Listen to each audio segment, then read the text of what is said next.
Yo, yo, what's up, family? I got off work a little early today. I had a dental appointment, and I'm now waiting for my homie, my good friend, to come wash my car. If you're in the Montgomery area anyway, and you ever need your car cleaned, washed inside and out, he's one of the best in town. Um, you can ask me for his information and his telephone number. His name is KD, but he does great work.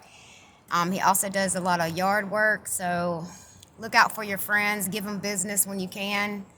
Always take your business to your friends and not to these big corporations. And, yeah, I could go across the street to the Exxon and probably get my car washed, but I'd rather pay a little extra to help my homie out. So look out for your friends that have their own business. They need us.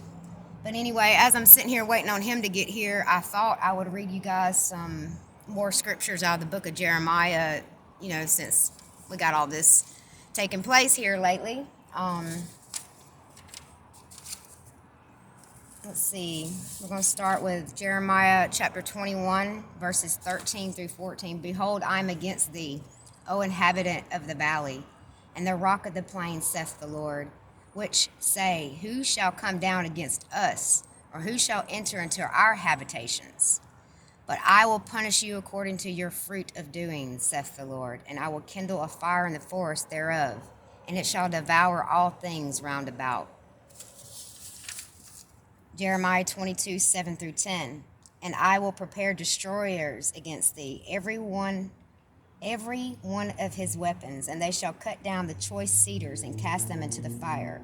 And many nations shall pass by this city, and they shall say, every man to this neighbor, wherefore hath the Lord done thus unto this great city? Then they shall answer, because they have forsaken the covenant of their Lord their God, and worshipped other gods, and served them. Weep ye not for the dead, neither bemoan him, but weep sore for him that goeth away.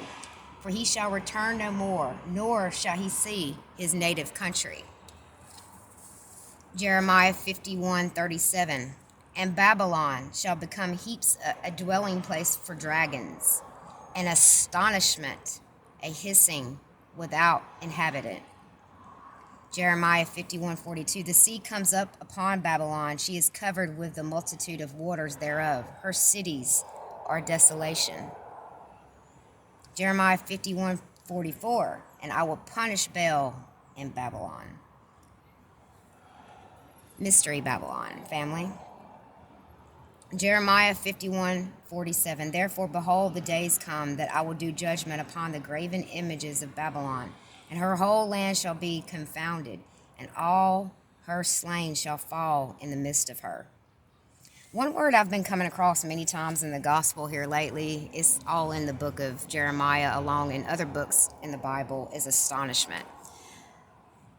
I mean, think about how people feel about Russia and what they've done to Ukraine. It's an astonishment. It's a surprise. People, majority of the masses, were not expecting it to take place. Jeremiah 2:12. Be astonished, O ye heavens, at this, and be horribly afraid. Be ye very desolate, saith the Lord. There's so many scriptures in Jeremiah where he's warning the people of Babylon of the devastation, the destruction that's going to come upon a nation that's turned their backs on God and worshiped other gods. Sounds a lot like us. Sounds a lot like America. And with everything taking place here lately, with all the propaganda, guys, we need to pray for the Russian people and the Ukrainian people, both people. The governments are all corrupt, family. I mean, to see the amount of people that's taken up for this Ukrainian leader, obviously you have not done your research. He's just as corrupt. He's not going to look corrupt to the masses, though. But all these leaders are corrupt in some shape or form, including the one that runs this country, if you hadn't came to terms with that by now. I just think, there's so much more in store that ultimately it's about Gog and Magog, which I'm going to do a study on that later if I can. But this is not as much about the other nations as it is about Russia eventually joining forces with China and other nations and coming up against Israel. I had a very terrible nightmare, guys, and I've been trying to figure out a way I could share it with you without. It's so detailed and it's so disturbing. I've had plenty of nightmares throughout my life, but I've never had anything so, I don't know, like everything about it was so detailed and so spot on. It was like reality. You know how some dreams you have, they don't make no sense, and this made perfect sense. And a lot of people were dying in this dream, family. A lot of people. You know, people make fun of what's going on with memes and jokes online, and it's like, you're not going to have that chance to do that when it comes here. And again, family, I don't know whether this will take place here soon, a year from now, 10 years from now. I'll never put a date on it, but it will come to America. Oh, America will fall. I've been warned this many times from the Lord. But Jeremiah 4:9 also speaks of the king of that day. The heart will perish, and the princes, the priests shall also be astonished, and all the prophets shall wonder.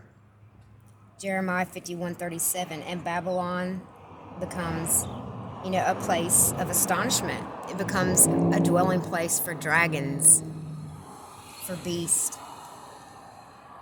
And trust me, these are not the friendly dragons. They're not going to become your pet. But anyway, family, I hope y'all have a good afternoon. I love you guys. Keep watch.